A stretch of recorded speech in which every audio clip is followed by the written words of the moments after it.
Whenever you're ready, Christian, there we go.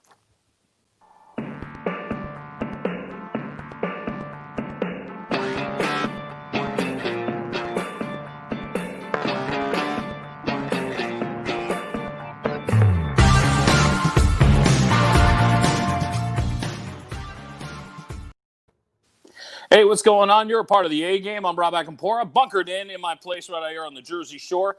And it's been a couple of weeks off, but we're getting back into it. This is episode 25, in case you're keeping score at home. 25 episodes. What anniversary is that? I'm not sure. Silver anniversary? What do you get somebody for that? What do I know? I'm just a host. The talent is to my right. And I got lucky. I was hoping to get at least one. Then I extended the invite to both. And I get both Matt and Eryn O'Ree, part of the Matt O'Ree Band. Guys, thanks for bringing your A game. Thanks for being here. No problem. Thanks for having us. Yes. Eryn, I'm going to incorporate you throughout this. I'm going to start with the husband here because there's a couple things that I want to get into. And I know a lot of people know his story, but just in case somebody doesn't, here's a man who's done several albums over the years. Apparently he was 14 when he did his first album or something like that. I mean, I wasn't that young. But you've got 6 albums to your credit. I mean, that's pretty damn impressive. Yeah, for sure. And we've been using the COVID time. Eryn and I have been writing together a bunch, and so the either further segue of the marriage to the band to the career and their new record, and it's we were able to debut some songs down at Biketoberfest. We just got back last night, so the new writings are going great, and we're hoping to have a new record out by the spring. Since you brought up playing down in Florida, let me ask you, because it seems like within the industry, there's, not that I'm going to say a divide, but I think there's a mutual respect that's going on. Those who want to do it virtually will do it virtually, and everybody will support each other. And then you get a group of people, and I was actually doing my homework as far as who's been doing social distancing concerts and who's been doing some touring. Not only you guys, but there's some big names that have done it. Locally in Jersey, Southside Johnny did a drive-in concert. We're now seeing the Beach Boys are going to do a drive-in. Bush just announced 2 dates in Los Angeles. And the list goes on from Blackberry Smoke to the Indigo Girls, Third Eye Blind, Snoop Dogg, Aaron Lewis Abstain, the Yvette Brothers, Andrew McMahon, Los Lobos. I mean, that's a pretty impressive resume of people who've decided they're going to do sort of the social distancing concerts. And as I would think, most of the bands I just mentioned make their living mostly on being on the road. And I would imagine that's sort of your thing. Your thing is the live show. So to take that away has got to be a little difficult. And it's got to feel good to probably get back and get that live feed amongst people, even if it's a smaller audience. All of that is completely true. Yeah. I know it was a lot to take in. I'm sorry about that. No, it's so we're our first drive-in show, which was a bear to get it off the ground to make it happen, is going to be next Friday, the October 30th. Right. At Bayonet Farms in Homedale. So it's been a collaboration with the Homedale PBA to get this thing to go because we're not promoters, we're musicians. Right. So I was like, in case you didn't wear enough hats, go, Here's another one. Yeah, go buy a store and figure this out. But you're right. So with the industry being how it is, and the music that we both love to play together, it's not record sales aren't a thing anymore like they used to be. So that's true. It is all about touring, and unfortunately being in a locked down sort of state. Well, it's not locked down, but we have rules that we have to abide by, which is fine. So doing this drive-in thing is going to be pretty interesting, and we're looking forward to doing it. So there'll be social distancing between cars, and you can still sit in a beach chair, and it's BYOB. So that's great. As opposed to us doing Biketoberfest. Most of the events were outside, but the rules are different down in Florida at the moment. Right. I hope it works out for the better for them, because I'm sure there's a lot of concerns about the virus spreading and so forth. So, but we took the chance to go down there to go play because we can't afford to not be out there playing anymore. Yeah. That's a great point that you bring it out, because I'm noticing people like Grace Potter, who is somebody who thrives. Most of her career has been through the live genre. She hasn't had huge record sales, but she's a known artist, and it's because of her touring. And to kind of cut her off, and there's more artists like you and her and many others to try to do this and try to survive. It almost seems like an impossible mission. Although we're all trying to do the right thing, it's also, hey, look, we got to try to do something for ourselves, or else we're going to go broke, for lack of a better term. Sure, of course. It's the other. I mean, it was nice for us to play with our guys for the week down at Biketoberfest. Sure. And after the first day, it's like, wow, my feet are sore, and my voice is tired, and my fingers are sore, and it's like all the things of us not playing. Hurts. Everything after 6 months of not doing that, like I can't believe how quickly those things, go bye. Definitely. I mean, you don't realize it until that actually happens. Like, we really have barely played for 6 months. Now we're finally out here. It's like, oh, this is what this feels like again. Oh my God. No. Lost some stamina. And a part of it, like the first day, I'm like, maybe I'm too old for this. No. Wait a minute. But it was so nice to feel the love and energy of an audience again. So, I hope everyone got back safe like we did, and I hope everyone stays safe, healthy-wise and health-wise. And we're off to our next thing, which is the drive-in, and hopefully we can do more of them, as they go. And hopefully the first one is the more difficult one to make it work. Absolutely, we'll talk a little bit more about that. But again, the date is coming up on October 30th in Homedale, New Jersey. We'll give you more details as this podcast goes on. Matt and Eryn O'Ree is here as part of the A Game. Matt, for you, Bon Jovi was sort of the, I won't say coming out party, but it definitely brought you to a bigger step in your career. And you met David Bryan. Is it true it had everything to do with just a little chance meeting in Red Bank, New Jersey, Jamian's, if I remember correctly? That's correct. It was I've told this story many times too, and it's just makes me laugh every time I say it. I've been teaching private guitar instruction for years, really since I was 19 or 20. I started teaching, and I never thought that teaching would lead to, I hate to say connections in the music industry, but the whole thing about the music industry and any business, it's about making friendships and acquaintances and connections. So I like to think of them as friendships because that's just who we are as people. I'd rather be your friend than anything. Yeah, absolutely. So one of my students and one of my friends, former students, was friends with David Bryan of Bon Jovi and brought him into Jamian's one night to see us play, and that's how our friendship started there. And that grew over a couple of years, and David and his wife Lexi started hiring me to play. Hiring the band to play their parties at their houses. You know, I know you. I think you were at one of them. I've been to a couple. Yeah, they are epic events. I mean, sorry, it's by invite only. If you make the list, you're a very lucky person. and it always seems, in that house, it's like 7 o'clock a.m. comes around pretty quickly. And you're like, oh my God, I can't believe I'm still here. It's only for the next day. No, I can remember one year it's got to be like 2 a.m, and I swear I'm seeing Constantine Maroulis. I've seen you there. I've seen Al Leiter from the New York Mets floating about. And I'm sitting here going, what the hell am I doing here? Really? I'm glad to be there, mind you, but how the hell did I get in? Yeah, no, it's some of those parties have been off the wall where it's like, I tried to go teach the next day. Oh, I got in my car and I threw up out the window and I quickly turned the car around and checked the student. I'm not going to. No, all classes have been canceled today. Sorry. Self-inflicted wounds. We apologize. I ate something wrong. Yeah, really.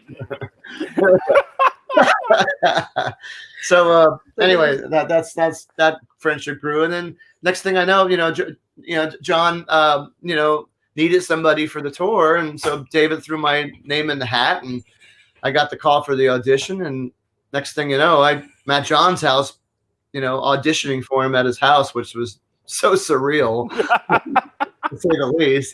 So had to be. It was so cool to finally actually meet him in that circumstance. I've been in places where he's been, but never actually met him. Right. And he was so nice and humble and welcome to my home. And I got the gig and off we went. First song you had to learn for Bon Jovi, because you obviously had to try out. What was the song you used? That's a great question. I don't remember. Okay. Because the audition was more of like a casual, like he just wants to meet me kind of thing.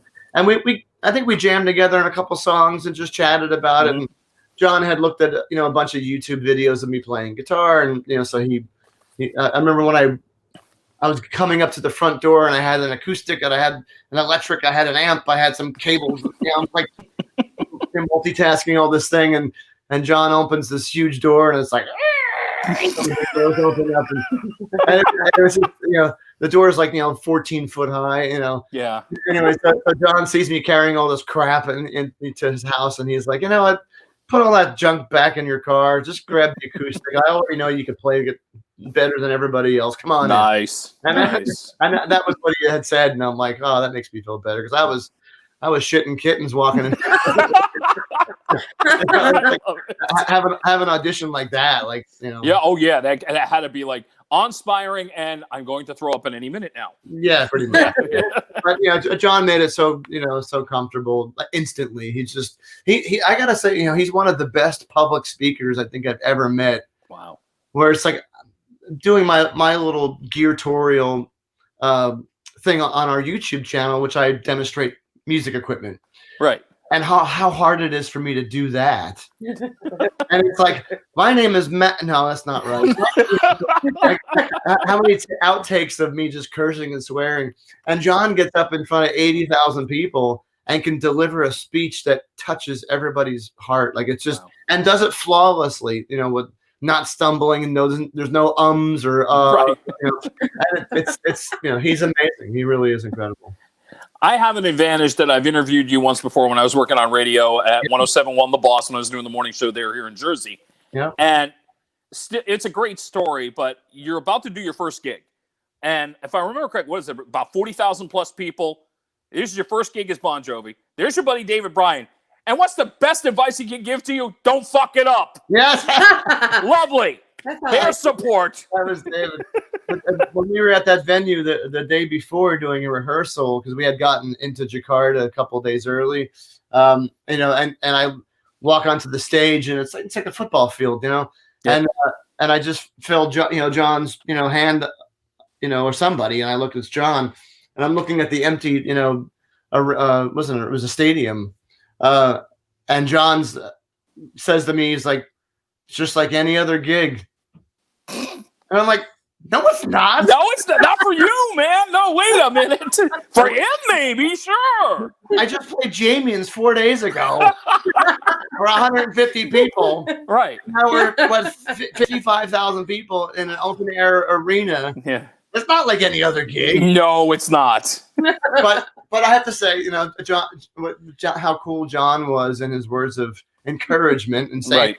I brought you with me here. I believe in you. Don't let me down. And I will never let anybody down, ever. That's just not me. I wasn't raised that way. I wasn't born that way. So, it was just the time of my life, really. And to be given that opportunity, and to feel that worth of like, this guy trusts me to be on his stage. Right. Like that's I can die now. Like that. No, I won't. No. But that's I wait my whole life for that. It's a great photo. Christian, this is the band on stage with Matt. I found this on your Facebook feed. I think this sums it up beautifully. That photo, I think, it's like, here's everybody. You're in the spotlight for the moment, and it's got to be like, okay, yeah, I could die now, but I don't want to. But if I did, this is not a bad way to go. I was just hoping my fly was up. Good thing the guitar was there. You can't tell. I love that photograph. You can see David like kind of a proud papa, like oh yeah. Because at that whole time I was like, I wonder if David was grooming me for this gig like the whole time. Like I never asked him that, but he was just so happy to have been able to help someone like me that have that opportunity. That I mean, what's the percentages of that? Like that's less than a fraction of a percent. Oh yeah, I mean astronomical. And to take it one step further, then he winds up writing a song with you on one of your albums. Yeah, absolutely. Yeah. And what was that like? I mean, now it becomes probably even more surreal. Not only have I done shows with Bon Jovi, now I got David doing songs for the band. This is crazy. It was so cool and I couldn't wait to write with them because the experience I had with John and watching someone at that level and how he works and commands the audience. It was every second of that tour was I'm learning something. I'm paying attention. Right. I'm learning this. I'm learning that. and then to write with David and see how they write, because the music that I typically write is not quite the mainstream thing of what Bon Jovi would be. But if I can interject, I mean, you kind of incorporate like 4 or 5 different genres. There's blues, there's a little country, there's some pop sensibility, and when the harmonies kick in, it's big harmonies because you got everybody's voices coming together in the band. Yeah, and that's a very delicate mix to try to create that, especially with the roots of it being blues rock. Yes. So that still being the forefront of what I grew up with and loved the most, with Zeppelin and Hendrix and Trower and Deep Purple, and then now Eryn, being such a huge detriment part of the band, and all her influences, like our new writing is changing a little bit yet again, which is great, and I love experiencing that, because that's just that's what helps you grow as a musician. Clapton didn't keep making the same records. Right. It's true. No, I mean, he was not afraid to kind of go from one direction to another, and toward the end, you didn't know what he would do, and then it would turn out brilliant. You're just like in awe again, like going, oh, yeah. Amazing. So writing with David, gave me a look into another world that I didn't, I didn't experience it, so it was so cool to write with him, because it's just, all right, let's get the bottle. Good stuff. Sit down at his piano, up in this foyer, and we wrote that song. Beautiful stuff. As a matter of fact, you'll hear that song on October 30th, I'm sure. You go out to the show in Homedale. Give you more details on that a little later on. I got Eryn sitting there. I got to incorporate Eryn into this, and I had planned it if you came on, because I do realize a month ago, 3rd wedding anniversary. Congratulations to you both. Thank you. Thank you. If I may, Christian, there's a beautiful photo of the couple with the umbrellas. We got that. I love that photo. I love that photo. That is just fantastic. Thank you. Okay. New Orleans themed wedding. Oh, that's cool. Yeah. We were walking down the stairs to do the second line with the band. So how does it happen that you, obviously as a musician, knew a little bit of math, but what was that first moment when you knew, like, as I turned my screen off, sorry about that. I hit my cord, sorry. How did you know it's like, I'm really attracted to him, I wouldn't mind going out with him? You got to have that moment in your head kind of knowing. Well, for me, it was right away. In 2006, we performed the same event at the Wonder Bar. Okay. And I don't know, usually I'm pretty shy and held back, and I don't introduce myself to people, but I felt like I had to introduce myself that day. You got me a drink. Oh, I like this. This is all right. What else? The way through a man's heart, just buy him a drink. Especially a shot. Yeah. Oh, yeah. Absolutely. I think that's what it was. I was like, you want to do a shot? I don't think I just turned 21, too. Yeah. Oh, you were really feeling emboldened then. So here you are, you're in Asbury Park, you're doing this show, and you're like, all right, I'm going to go out on a ledge. What's the worst that could happen? I could crap out. Yeah. And now you go, how many years later? Not bad. Not bad. It was like... It took a handful of years for me to wise up and realize it. Wait. Matt, we're men. We're stupid. We're good. It does take us time. I know we're dumb. I think it was 9 years we were friends before we got together. Yeah. Now, how difficult is that? If you know you have feelings for the guy and you're there for 9 years, it's just a friend, and you're sitting there going, oh, this is killing me. This is killing me. I got to watch him date a bunch of fools. There you go. Okay, fools. Yeah. You were being more bold. She was being very polite about it. And we performed together. We played the same events all the time. Right. Yeah. So we'd see each other pretty often. Mm-hmm. But finally, someone hit me on the head with a shovel. And I think it was Lisa Hummel. I think it was. She's like, our drummer's wife. Yeah. And it worked out. I'm very happy for the both of you. Thank you. Thank you. What is it like working together this closely now, especially not only because you're together in the band, but also even in closer quarters? Because you would think, I've heard stories in the pandemic, either it brings you closer together or it's just going to bring you further apart. And I can just see the two of you. I'm like going, it's obviously bringing you closer together. At times. Yeah. What? No, I deserve that. It usually takes me like a couple times to convince Matt that I'm like, we need to do this. We need to do this. We need to do this. And in the end, she's right. And it's like,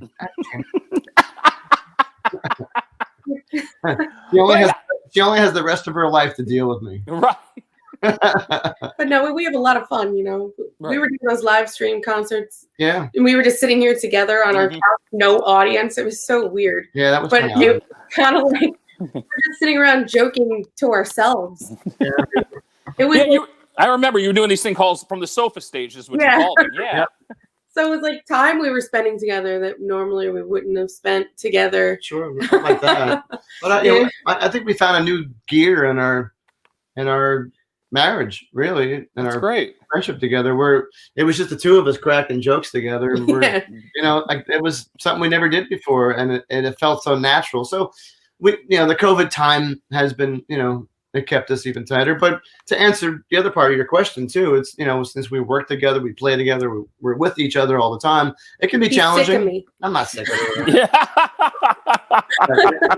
It's challenging, but we work so good together, and we play so well together. Right. That it's worth every minute. And I want to give credit to the rest of the band. So, Christian, if you can put up the photo, I want to thank Estelle Masry for giving me this photo that I can post here. Estelle's sitting right here. Oh, that's great. So there's Matt and Stenner. There you are, Eryn. Please, guys, give props to the rest of the band if you name them off one by one, please. John Hummel there. Mm-hmm. Leon Holmes. Yep. Me. And then me. And then Lexington. Okay. That's a great photo. Yeah. And I think it's a fantastic photo. And I know Estelle's done some great photos of all of you at times. As a matter of fact, I'm going to put one more up there. Give me one of Eryn. All the photos that make us cool as her. Yeah, there's no question. See, I mean, you come up with that. I mean, come on. That's so fun. That was taken in our backyard. I think that was the photo that was It's good stuff. It's really good stuff. That was our first photo shoot that I did with Estelle. Yeah. Oh wow. That goes back, so it goes back a little bit. Actually, one of the things I wanted to point out, and to get to Mr. Hummel for a second, Christian, there's an individual photo of him, and I want to pull him up for a second because the more I look at him individually, I know you got it there, Christian. The one with the glasses. There you go. Yeah. Now I look at him. Tell me he's not David Bryan's little brother or something. I mean, come on. I can see that. Yeah, he does. Actually, that wasn't shot at David's house, was it? That was shot at David's house. That's his red couch. Oh, that's funny. Wow. That's awesome. It's just one of those things that dawned on me when I saw that photo. And again, another one from Estelle Masry. You look closely at him. There's a little bit of a similarity to David. I know they're not related, but I'm like, oh, wait. Even I had to do a double take for a second, kind of going, wait a minute. Wait a minute. Exactly. Very happy to have Matt and Eryn O'Ree from the Matt O'Ree Band here on the A Game. Going to random shots. This is where I just dig some diving into social media, came up with some crazy questions. To the happy couple, happy third anniversary again. Thank you. Oh, man, Thank you. I'm drinking I'm not prepared for that. Yeah. There you go. I got iced tea. She's got water. Yeah. Meanwhile, I'm doing Jameson's Black Barrel. What's wrong with me? Nothing. Nothing. If I knew, I would have came prepared to class. Oh, no. This is my fault. I didn't include you guys in. Sorry about that. All right. Let's get it started for you, Matt. Favorite Bon Jovi song to play on guitar? Now you've done all the songs. What's your favorite? Wow. There was a couple from that tour that I loved doing. One of them was "Born to Be My Baby," good one. And the other one I think "It's My Life." What was that? Yeah. Yeah, I mean that's one of those songs that, as the band has gotten older, that one at first I was like, now it's in my top 4 Bon Jovi songs of all time. "It's My Life." I think it's aging really, really well. I like that song a lot.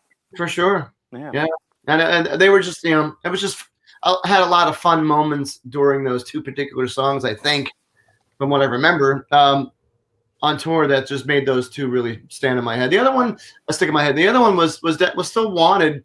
On the tour, that was the least amount that I had to play for that song because Phil X had all the other more complex parts of it. Right. So I was able to sort of take in the moment and look around the stadium and see all the camera phone lights up, which in our day would have been cigarette lighters. This is true. But it was one of those moments where I was like, wow, I got a couple minutes here. I can really take this in and feel that of what I've wanted my whole life, Very cool. What was the song that you have that like iconic solo? Oh, that was you mean the one where we all kind of traded solos?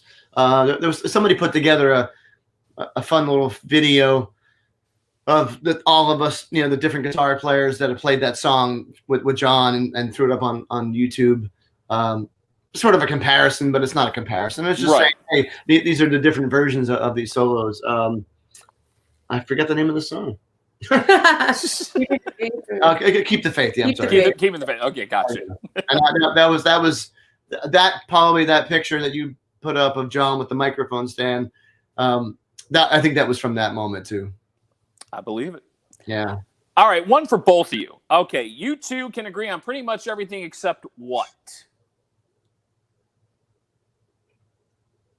Have I stumped the panel? Probably where to move to. Yeah. if we were gonna move out of Jersey, it's someplace where to. That's a tough one because again, one of you could be more of a beach person, one of you could be more inland, one maybe want the cold, one maybe want to be the one of a hotter place. Sure. And Eryn's vegetarian, I'm not, so that's got to factor into consideration. Absolutely. Yes. We don't disagree on that. That's just a fact. Not just saying it because I posed the question. Okay. Wait, what are you trying to do? Cause a fight over here? No. See, I've been a vegetarian my entire life. It's not something that changed for me. Yeah. So it's not. Right. It's not. It's not like. I'm not. but Eryn, so you're kind of used to it's like you kind of figured in your head, oh look, if I wind up with Matt and you wind up with Matt. But my point being, in the past, you probably thought whoever I wind up with may be a meat eater. So it's just one of those. I can adjust to it. I just understand where I'm coming from with my diet, and we can all get along fine. Yeah, I mean, my daughter eats meat. Like, I come from 2 generations of on both sides of my family of vegetarians. So I was. Oh wow! Oh, okay. This is second nature for you. Shit. Yeah, like I was raised a vegetarian. I've never eaten meat my whole life. So for me, it's like everyone else around me always ate meat. So it wasn't anything that I had to think about. Right. Whoever, it is what it is. Other people eat meat. I don't. No, I respect that. And like, it's not because I decided. Not that I don't love animals, I do, but it wasn't because I decided to do it for the love of animals or for diet reasons. It was just the way I was raised. Yeah, for you, this is it's second nature. That's really what it is. Yeah. It's total second nature. Yeah, I cook meals. It's theirs and mine. Okay, there's a little more work involved in making dinner now. That's about it. Yeah. Yeah, but he and Emily, my daughter Emily, they both eat the same stuff, so that helps. That definitely helps. Random shots with the O'Rees here on the A game. Okay. I'll pose it to both of you because you're both musicians. Matt, you worked with Springsteen. We'll get that in a second. But favorite Springsteen song? The River. Eryn? That's really hard for me. Okay. Jersey Girl. Can't argue that choice. No. Because I really Say that one more time. You broke up. I apologize. I really love Tom Waits, and Oh yeah, I mean Tom Waits' version is, and Tom Waits is an amazing artist. I agree with you on that wholeheartedly. Yeah, and I think Springsteen did a really cool version of his song. Matt, what was that like? Getting a chance to do a song with Springsteen. It was, and I mean that's just a thrill beyond words because, I mean the songs that he's written, and for him to be like, Matt, I really like that song that you wrote. I'm like, can you speak into the lapel? Yeah, really. Can you do that a little? Yeah, can I get this? Yeah, really. But yeah, I mean, for him, for him to even take the time to listen to it, in his crazy schedule, and then to actually, to love a song that we wrote was like, right. Wow, that's one of the greatest compliments I think ever. Yeah. So it was, and then to hear what he did with the song, he he put himself in that rock blues world and delivered a vocal that sounds like that. Right. And it was like, oh my God, Bruce's voice sounds amazing. Yes, He does. And I think it's a compliment to you that he literally took your vision. He didn't try to, for lack of a better term, Bruce it. He was like, okay, this is how Matt's doing it. This is how the band's doing it. I'm going to fit in with the rest of it. That's really high praise. I mean, it's unbelievable. And when I had spoken to him about the song, he was like, he didn't care about what the song would do popularity-wise, I guess is the best way to say it. Right. He cared more about the art of the song and what he could add to the song. Mm-hmm. And that's just the difference. That's just how Bruce is he's a musician. It's funny you say that because that's how I appreciate Springsteen. I'm a big fan of the Nebraska album, which was not his commercially, big time album, but there's so much brilliance in it. When he does things that are just slightly different, I appreciate him even more. Yeah. That's why I always go back to whatever you do, I'm comparing it to Nebraska. That's to me is the comparison point with Springsteen. Yeah, he's just, he's an artist by the highest level, No doubt. And those notes in there that he hits. Oh, and Black Boots, there was a couple of notes that he hit, and it was like, I asked the engineer, Rob is his name. I'm like, Rob, is that Bruce hitting those high B's? He's like, yeah. I gotta hit them all the time. And I'm like, they're high. I'm like, I didn't know he could sing that high. He's like, he can do anything. Like, by the way, find the song on YouTube. Purchase it from Matt O'Ree's website. It's worth it. Black Boots, definitely go get that. Thank you. Random shots with the O'Rees. We lost Eddie Van Halen recently. Describe him in one word. You're a guitar player. If you can see my necklace I have on. Oh, look at that. This was when I was younger, obviously, I was a huge Van Halen fan. I still am. Right. And the impact of losing someone like Eddie to the guitar world, it's just, it's like losing Hendrix, like, he changed the way everybody played the guitar for how long, and the impact and influence, not even of his technique, but just his drive and his energy. You can't deny that, So Matt, I was about to say, let me quote you from what you said on Facebook. The man changed the way everyone played the guitar for decades. Yeah, that really sums it up beautifully. And it's just absolutely true. And not only the way he played, the way he sounded. For people that chase after tone and people that chase after equipment. Everyone's been trying to sound like Van Halen 1 for the longest time, and nobody did it again, not even him.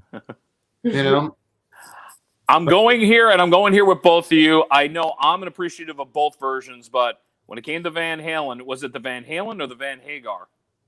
This Van Halen. Sorry, Sammy. Eryn? Van Halen. Van Halen, okay. I appreciate, when someone can sing two notes at the same time. Yeah, like Dave used to. I don't know if you realize. Did you ever listen to any of the isolated tracks of David Lee Roth? No, I haven't done that. Please elaborate. So Dave had the ability, and it's a pretty rare case, but it has been documented. And Eryn can explain more. But Dave had the ability to sing two notes at the same time. Yeah, two different pitches at the same time. So that's what that Scream, his famous Scream that he does. Yeah. It's two notes. It's not just one. Yeah. So to me, that's it's something I could never do. So I just, I find an appreciation in that. Who was the woman who? There's a couple. Well, Layla Hathaway, Donny Hathaway's daughter. Oh yeah. She did a thing with I want to say Snarky Puppy. Yeah.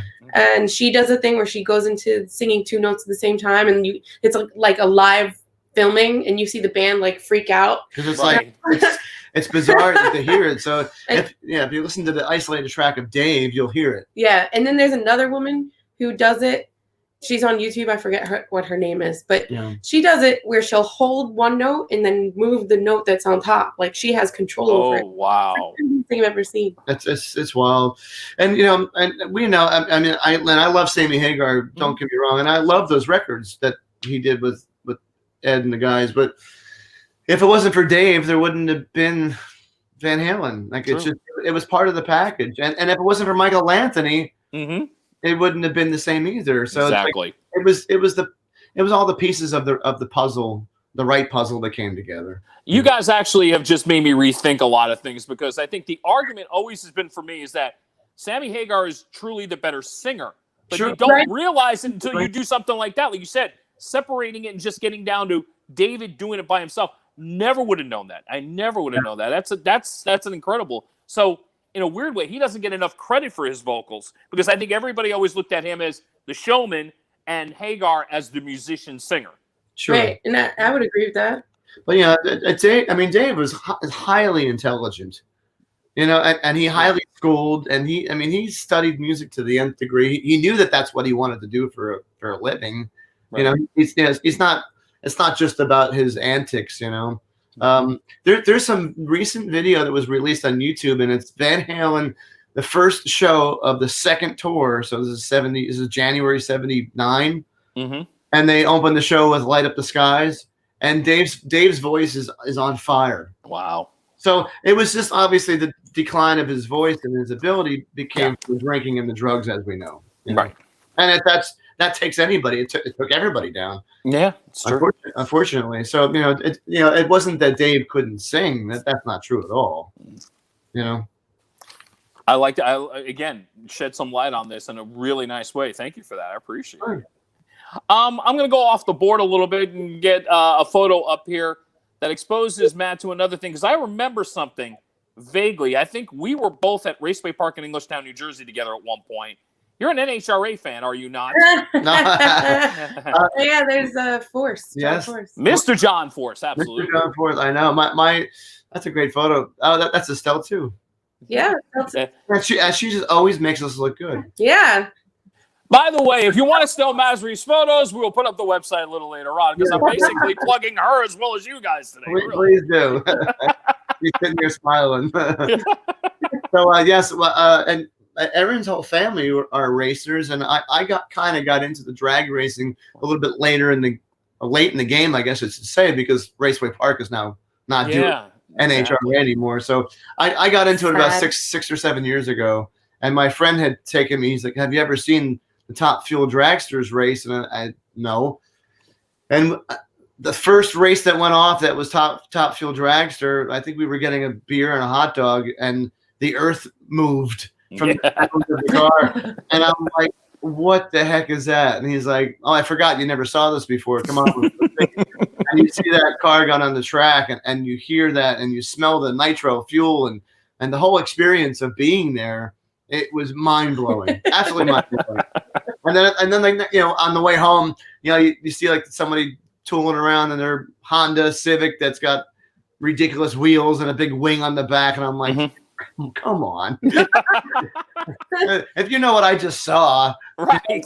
Someone driving 330 miles an hour and 3 seconds in a quarter mile. Yeah, your car is not a race car, dude. Sorry. We actually had the chance to go in them and drive down the track. Yeah, that's where I was about to bring up, because I think the three of us were all at Raceway Park that day, and ironically, shortly thereafter, they closed the doors. And I literally still have the photo. I still have the ticket telling me that I was going about 160 miles an hour, and I was like going, after the first second, and I think you'll agree with this, you're like, you're jolted, and then you're like, I'm flying. I'm flying! Oh my God! I was screaming like a little girl the whole way down the track. There's actually, I think Matt put together like a little compilation video of the footage that they give you. Wow. Yeah, I got that too. Yeah. Somewhere. But Eryn, you were saying you kind of grew up on this. So Raceway Park, you spent a lot of time there as a kid, I would imagine then. Yeah, Raceway Park, but even more so at Wells Stadium, because my the short track. Okay, yeah. Yeah, my family they're stock car drivers, so I have a couple different, like my uncle, my stepfather, my grandfather's brother, they all of them race and back like even in like the 60s and stuff. Oh wow, that's great. So I grew up going every Friday and Saturday night to the track until I got sick of it. And then I became a teenager and I was like, I don't like this. I'm gonna go to the mall or whatever. And then now I have like a new appreciation for it again as an adult. Yeah. I think Walt Stadium got more on the map. Obviously, if you follow NASCAR, we got to mention Martin Truex Jr., who pretty much came from that track and has become the star that he's become. So I think it's, not often we can say that about, hey, look, Little Wall Stadium has produced one of the best drivers in the world. Amen. Love that. That's awesome. Yeah. Awesome. All right. One more on the random shots here. There's a photo, Christian. Matt's got an interesting. Now, I should mention that this photo says doesn't not need any caption, but I think this photo, caption this photo. Go ahead. Eryn, you caption this because I am sitting here kind of going, this is what happens when whiskey is involved. That is from our wedding. Yeah, that's from our wedding. After Matt, was it you? I think it was Matt was like, we need some shots of tequila. And the bartender's like, okay, cool. How many? He goes, he looks around and goes, all of it. Oh, shoot. As much as you got. I think it was 42 shots of tequila. It was you know by now that when you invite tequila to the party, you're going to get photos like that. We polished off and there all of the tequila in the bar, at the wedding venue. Yeah. Wow. It was all they gone. were like, they actually, the wedding venue, they were so cool. They loved our party so much that they let us go overtime for free. Yeah, they didn't charge us. Yeah, I think we went another hour. They were like dancing with the band because we had a New Orleans funk band come up from New Orleans. Oh, nice! It was just the best party ever. It was great. I mean, the sound was impeccable. The whole thing. Yeah, it was great. And we had all of our friends from all walks of life there and family, and it was just including Mark Weiss, in that photo. I think it was right after we all did that because it was a collective, 40 people, clinging to people. And that's Matt's go-to look when he's drunk. Well, I have not been with Matt completely drunk. We've both been buzzed together, but not drunk. So I'm sure that was followed by a woo. A woo.